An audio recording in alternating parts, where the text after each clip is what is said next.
When I was younger I saw a lady drop $100. I picked it up and used all of it on Yu-Gi-Oh cards right in front of her. Basically, she dropped the $100 bill in one of the aisles of this game store.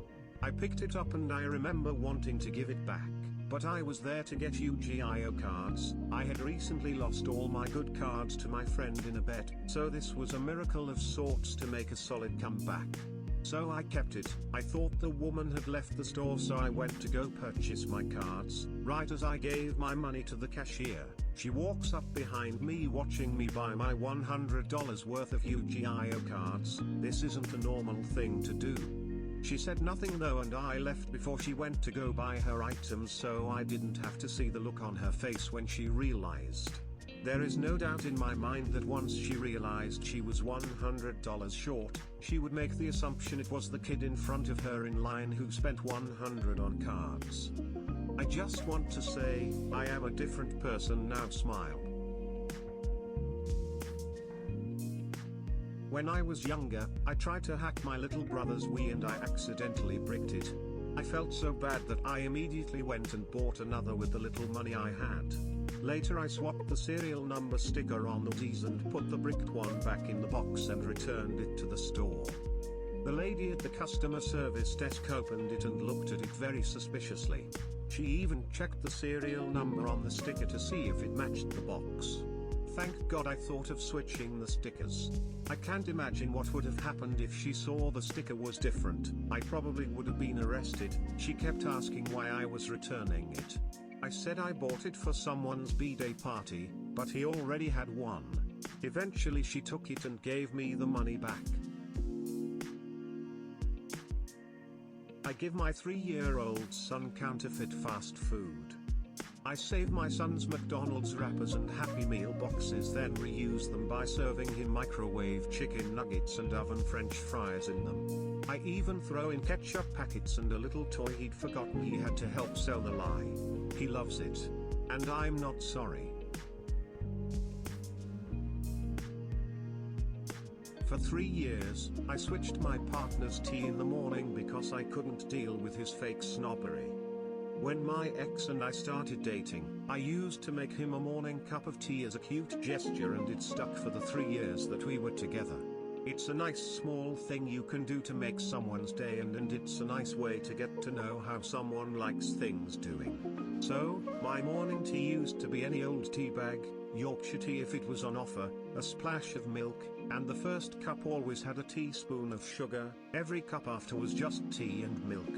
My ex, however, had to have a very specific ritual: Thompson's Punjana tea, a teaspoon of milk and absolutely no sugar. He was adamant that he could tell in a heartbeat when his morning cup of tea, and at the age of 33, he's never liked any other tea other than Fortnum and Mason's Royal Blend. So, in the beginning when he would stay at mine, I entertained this notion and used to make his morning tea the way he liked: Thompson's Punjana tea, a teaspoon of milk and absolutely no sugar. He would always thank me and tell me that I make the best cups of tea, and it was nice. 3 times a week didn't kill me, and it was a sweet gesture. Fast forward 3 months when he would spend nearly every day of the week at mine, but not moved in. He was very demanding of his morning ritual, and being a student, I couldn't keep affording to buy that brand of tea. Besides, what was wrong with PG Tips or any non-branded supermarket tea? Tea is tea after all. So, I used to always make his cup of tea with any tea bag, a teaspoon of milk and no sugar. I was always sure to only make it when he was in the shower or still in bed, so he could never catch me out, and initially, he was dubious and was always asking to make sure it was Thompson's Punjana tea. He used to call it by its full name to emphasize how good it was. After a few trials of different teas, I finally found that sweet point where he couldn't taste the difference. I would drink it with him, and as he sipped, would go on about how you can taste the quality and that there is really no other tea like it.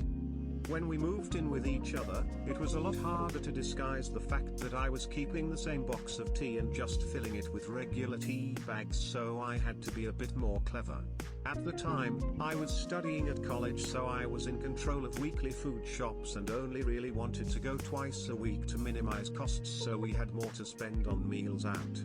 I used to buy 1 bag of his tea and 2 bags of mine a week and kept them in the drinks cupboard. When it came to making his in the morning, I would take one of his tea bags and put it in my pocket, giving him one of mine instead, and I used to give my tutors at college his tea to drink during the day.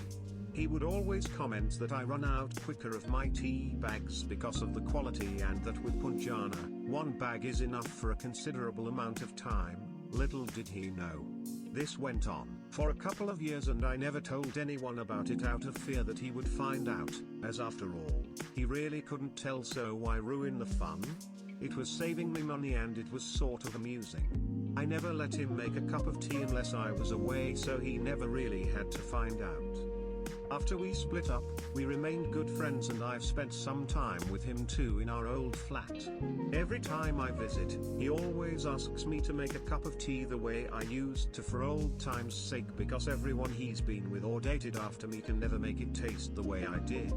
He even says that when he makes it himself with Punjana that he could never make it taste right, and that I was some sort of special tea maker. I still haven't told him. This is a long post about tea, so the TLDR, X used to play on that he was very fussy with tea. I switched his morning cup to a considerably cheaper tea bag, and he could never tell the difference and still can't. I make copies of other people's keys for personal use. Whenever anyone lets me borrow a key, usually to their house in order to pet sit, the first thing I do is go to Walmart and make a copy of that key for personal use after they ask for it back.